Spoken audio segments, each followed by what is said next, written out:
KES Industries last lap motorsport starts from third. You've got Bombshell Racing Team Odin in P4. PG-13 Car 1 starts fifth, followed by Feed Esport Academy. And Skyline Racing Gold has the inside of the next row. It's a long ways up to that start line as they look for the green flag.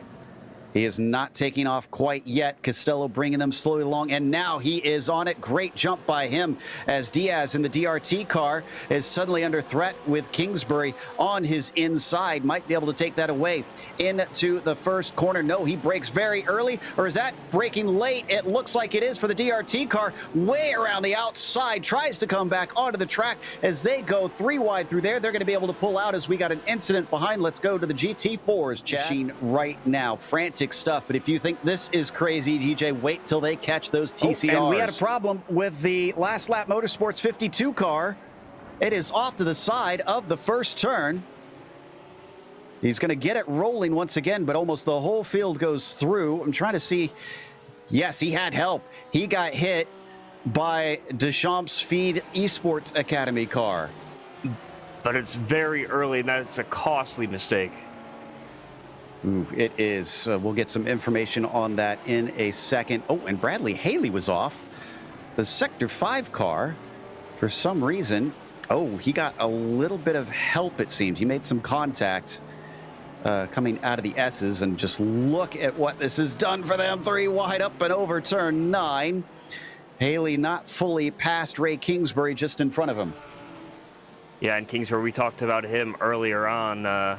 At 52 with their mistake, or the contact actually that they were involved with the Feed Esports Academy, and they are doing everything they can to just try to recover for that number 52 DRT machine. And interesting note, sorry, the KES Industries machine, and that KES car, KES stands for Keep 'em Spinning. They make hand controls for accessible, to keep racing accessible for everyone involved in it basically makes adaptive sim controls, what they call them, and they're trying to get making sure that everybody able to keep their wheels spinning.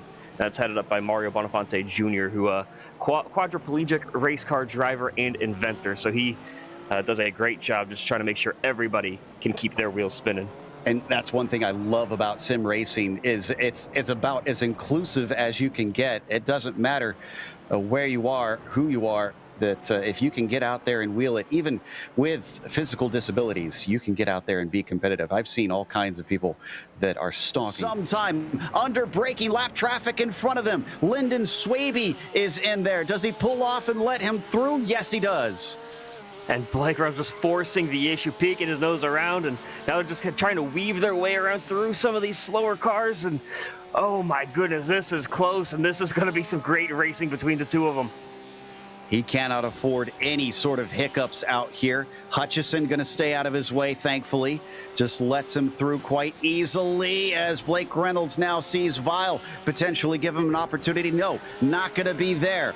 He is right on the rear bumper. Does he stick his nose in down into turn 11, or does he wait for the slipstream of the backstretch? A defensive move from O'Leary. He fears it right here. They're going to go side by side as the cars in front of them also going wheel to wheel. That is Bass and Roman. That is for the lead in the TCR class as well. Both the lead battles erupting at once, and they come down to turn 12. Not side by side for Reynolds, but it is behind them between Roman and Bass. It looks like Reynolds might have a shot. Another defensive move from the 69. Covers him off. Mighty on the brakes. No, too mighty. He goes deep, and Reynolds is not going to take it. A little bit of look to the inside, almost scaring him off the racing line, but he holds him back. This is as close as Reynolds has been. He's off into the dirt. He keeps his foot in it, and he's going to have the outside as they come down into turn 10. Is that where he wants to be, though?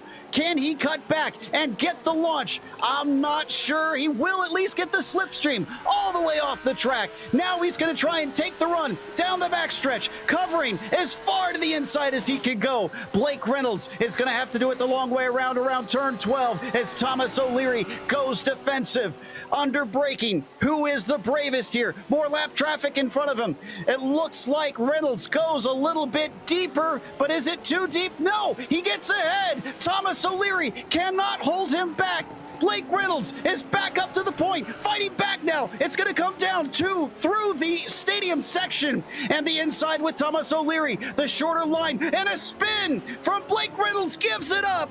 It is going to be Thomas O'Leary who brings it home after an incredible last lap battle and 4 hours of racing. KES Industries Last Lap Motorsports, they were in the hunt for much of the race and thought that they had the pace, but they just couldn't get by on that last battle. Like we've got P2, Ray Kingsbury, who were just shy in the end. And first off, at least congratulations for the second place out there today, guys, because that was impressive stuff. It was a joy watching you two compete out there, even though it didn't get you the win. Is there anybody that each of you want to give a shout out to before we let you go? Yeah, I mean, we have great partners with Spark Virtual Racing.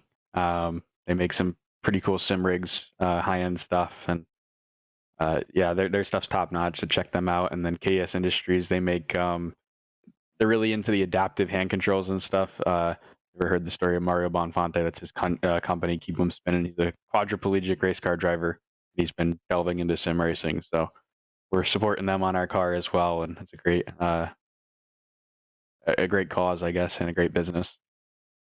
That is Blake Reynolds and Ray Kingsbury taking second place in the KES Industries Last Lap Motorsports machine.